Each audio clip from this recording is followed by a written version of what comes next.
Lero katwogereko ku planetary alignments zino kubanga waliwo kyenjagala okubalaga oba oliawo mmwe kye mutannalaba. Eri oyo atamanyi planetary alignment kye kitegeeza, twogera ku kaseera planets zonna eziri mu solar system yammwe we zibeerera nga zeekubidde ku sayidi y'emu ey'enjuba, olwo nno mbu ne kiziviirako okusimba layini mu bwengula nga zonna zirabikako omulundi gwe gumu. Ne guno omwaka gwennyini bannaffe ba Globe Earthers nabalaba nga bafulumye wabweru ekiro okulaba fenomeno eno ne bambye ekyennaku tebalina kye baalaba basajja battu. Sizze kuba kudaalira kansomesa ebyange ebindeese mbaviire mu mirembe. Kati during planetary alignments zino tulaba planets okuviira ddala ku Mercury, Venus, Mars, Jupiter ne Saturn with our naked eyes. Focus ngenda kugiteeka ku Mercury ne Venus. Obadde okimanyi nti okusinziira ku heliocentric model yammwe yennyini, Mercury ne Venus teziteekeddwa kubeera visible mu Earth's night skies? Muterere mbalaga reality wa theory yammwe, anti mwambye esomera temubitegeera. Sikubye nnyo? Mwe abamanyi. Bwe mba muwulira mbakubye nnyo nammwe mwekuŋŋaanye mujje mu nkube. Solar system yammwe yakula bweti. Enjuba yali mu center, yesinga obunene ate era yemulisa buli kimu. Oluva ku njuba bwoti, Mercury yesookera ddala. Jjukira nti buli planet orbitingila mu ringi yaayo ekiziyamba obutatomeregana.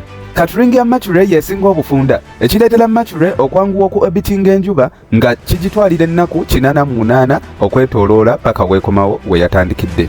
Mu second orbit mulimu Venus ngeno kigitwalira ennaku 225 zokka okuorbitinga enjuba, ate yo Earth neddako mu third orbit nga yo kigitwalira ennaku 365 okuorbitinga enjuba.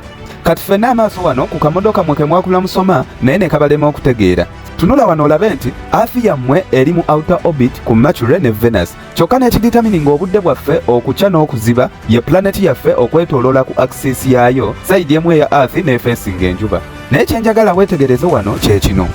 Night sky ya Earth always ebeera etunudde mu outer rings, so si mu inner rings. Kati bw'oba olaba Mercury ne Venus mu night sky, kiba kitegeeza nti waliwo ekitali kituufu, kubanga okusinziira nti zino planets ziri mu inner orbits, tuba tetuteekeddwa kuzirabirako ddala, kubanga buli lunaku we twandizirabidde zandibadde mu ango ya njuba, ekintu ekyanditulemesezza okuziraba olwa light ennyingi eva ku njuba. Simanyi oba mutegedde bye mbagamba. Venus ne Mercury ziri mu inner orbits, saako mwe ziri nfunda, ziri munda.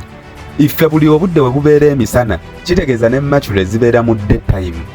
Kati obudde buli we buziba eno ewaffe, ffe oludda light lwetomedde, era ne Mercury ne Venus ye side y'emu mwe zibeera kubanga zo ziri mu inner orbit.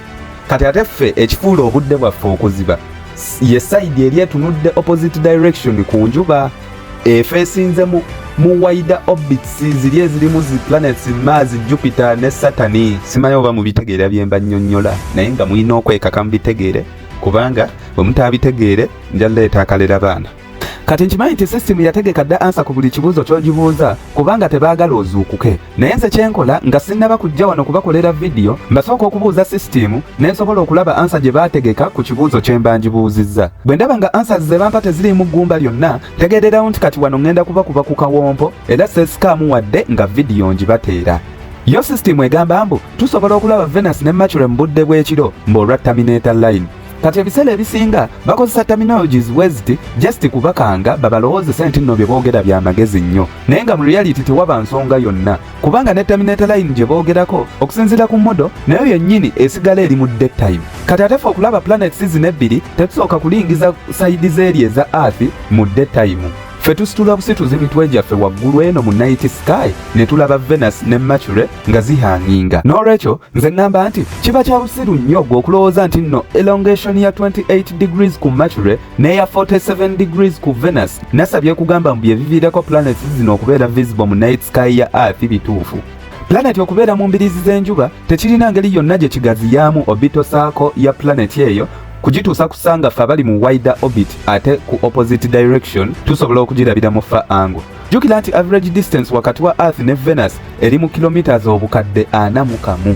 Kati eyo yonna distance bwe bakugamba nti terminator line yereetera planet Venus okubeera nga eri visible mu night sky yaffe baba bakusiruwaza. Distance eno nnene nnyo please. Nkimanyi byenjogera bizibu bya kutegeera kubanga nange bintwalira obudde okubirowooza okutuusa we mbikolerako video, naye nkusaba busabi weekako obitegeere. Waliwo ekisembayo kye njagala okubalaga ku Venus.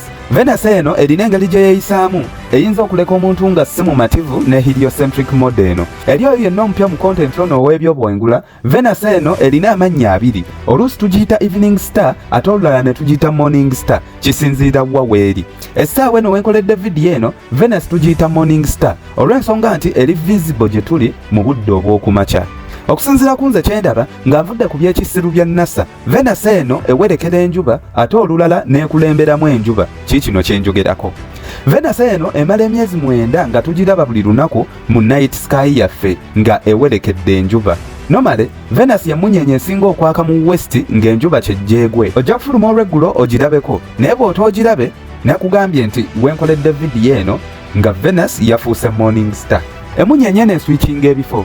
Bwemalako emyezi 9 nga tugiraba lwaggulo ng'emala eswitchinga ng'edda ku myezi emirala 9 nga tugiraba buli kumakya ng'efubutuka mu east olwo ng'ekulembeddemu enjuba. Kyekiri kye nabagambye nti oluusi ewerekera enjuba oluusi ekulemberamu enjuba.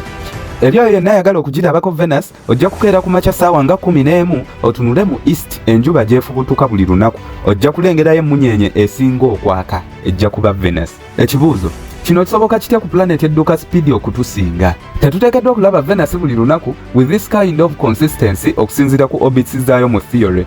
Naye ate ekyewuunyisa emala emyezi 9 nga tugiraba mu direction y'emu ate era mu budde bwe bumu. Omuntu yenna ategeera wano afunirawo ebibuuzo bingi nnyo ne answers ez'ekisiru nnyingi okuva mu system. Abantu bano bwe baali badesigninga system yaabwe simanyi oba baakirowoozaako nti bulikya ne wavaayo omulembe ogulowooza ennyo okubasinga. Kubanga nze kyemmanyi omuntu yenna asobola kusiruwaza abo bokka baba asinga okutegeera. Omuntu omusiru tasobola kulimba muntu mugezi. Omugezi oyo n'alemerera okukizuula nti nno omusiru amulimba. Okuggyako ng'omugezi oyo yeeyita bweyisi mugezi nga mbya ddala kataala awedde emirimu. Sigambyeko nti nno ba Global Authors beeyita bweyisi bagezi. Muli bagezi nnyo naye temusinga system. Naye ate at least ffe tusobola okukitegeera nti nno tuli mu system ate ne tumanya ne system bwekola ne tusobola n'okugikubamu ebituli. Don't forget to like, share and subscribe to our YouTube channel eyitibwa Wake Up Zukuka.